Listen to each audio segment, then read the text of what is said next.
Thank you very much. Great to have everybody with us, and I'm honored to welcome the Secretary General of NATO on a very, very big birthday and anniversary, 70th, Mr. Secretary General. Congratulations on your extension, something that was very important to us and to me and to everybody.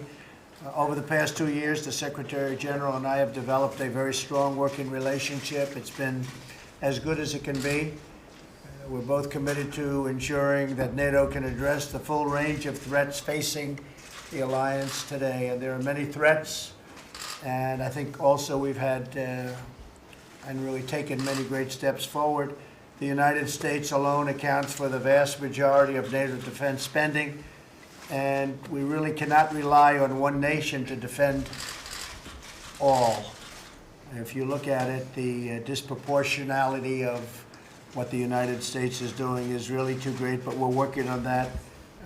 Over $100 billion in new defense spending by the end of, actually I think this year, but it could be 220, but I think by 2020, I think we'll have at least another $100 billion spent by the allies, the other countries, the 27 countries outside of ourselves.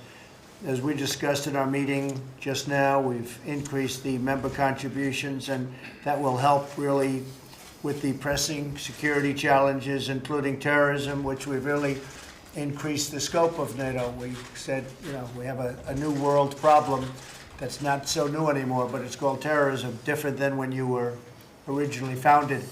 A much different problem. It's a horrible problem. It's people that don't wear uniforms, and they're hard to figure out. But we've been very successful in Syria. We've got now 100% of the caliphate. We did it very rapidly, much faster than I was told it could be done. Our people did a fantastic job.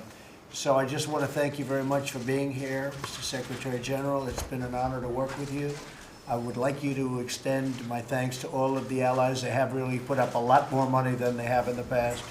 I was explaining inside that if you looked at a chart prior to our getting here, NATO spending was going way, way down. It was just a one-way road down. And since I became president, and with the help of Mike Pence and everybody, a lot of the people at this table, the difference has been tremendous. It's been a rocket ship up, and we have to keep it that way. So thank you very much, and please, I'd like to say a few words. Yeah. Thanks so much, Mr. President, and thank you for hosting me and my delegation once again in the White House. And it's great to see you. It's great to be here, and thank you so much for your strong support and for your commitment to NATO and for your leadership, especially on burden sharing. NATO is a strong alliance, but to remain a strong alliance, we have to be a fair alliance, and therefore allies have to invest more in defense. You have a very clear message on that, and your message is having a clear impact, because allies have now started to invest more. After years of decline, we see now that all allies are investing more in defense. And since 2016, they have added more than 40 billion already. By 2020, it will be, as you said, 100 billion. And then we expect that to continue to grow. We need to do more, and therefore burden sharing, the defense investments, is a top priority for me in all my engagements with different NATO allies. We are also stepping up our fight against terrorism. All NATO allies participate in the US-led global coalition to defeat ISIL. We have made, under your leadership, remarkable progress. But the job is not done.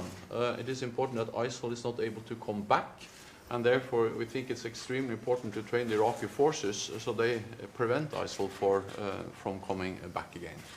And then we also strongly believe that it is important to support the US efforts to find a peaceful solution to the crisis or the war in Afghanistan.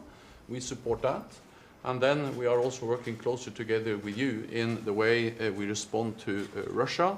We see that Russia is violating the INF Treaty, and NATO allies have supported the US position on that strongly throughout the whole process. So it's great to see you again, and great to meet all of the people around this table. Well, thank you very much. And I will say, you mentioned Afghanistan. I think we've made a lot of great strides recently in Afghanistan.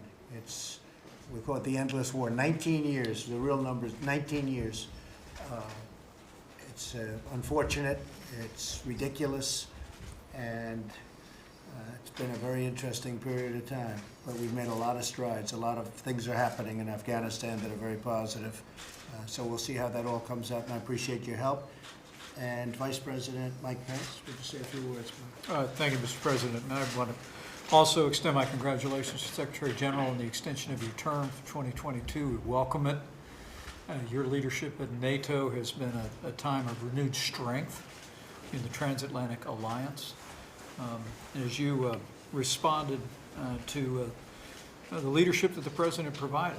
From early on, President Trump made it clear to our allies in Europe that we couldn't care more about their security than they care about their security. That it was not a choice between whether we're committed to the alliance or whether we can demand that our allies live up to the commitment in the Wales Agreement. We could do both.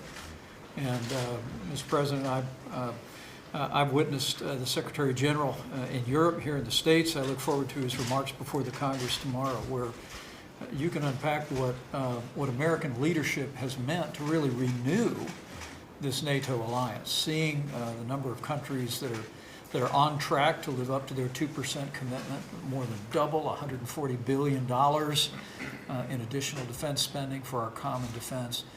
You've given great voice to that, and I just wanted to express my congratulations and my appreciation for you recognizing the importance of this alliance for us all to be standing with each other, living up to our word, and recognizing that the President's leadership ultimately has resulted in a strengthening of the NATO alliance. That is true. Yeah. That is definitely true. Thank you, Mike. Pat? Yeah, maybe just another big shout out, congratulations on your extension, but also your important partnership with General Scaparrotti as General Scaparrotti retires after 40 years. Right. The partnership's been significant in taking the cash and converting it into real readiness plans, and I think we'll see that in capacity and capabilities. Your leadership there, and then keeping the coalition together as we fight ISIS and take on these violent extremist organizations. So welcome to Washington, and we look forward to your speech tomorrow. We do indeed. John Bolton? Thank you, Mr. President. Congratulations. I think the work that you and the President have done to get the burden sharing more equitably spread to get closer to the 2% target that NATO allies themselves agreed in 2014 is very important. Now, of course, we all have the common challenge of making sure it's spent efficiently and in connection with agreed upon strategy. So a lot of hard work done, but a lot of hard work remains. We look forward to working with you on it.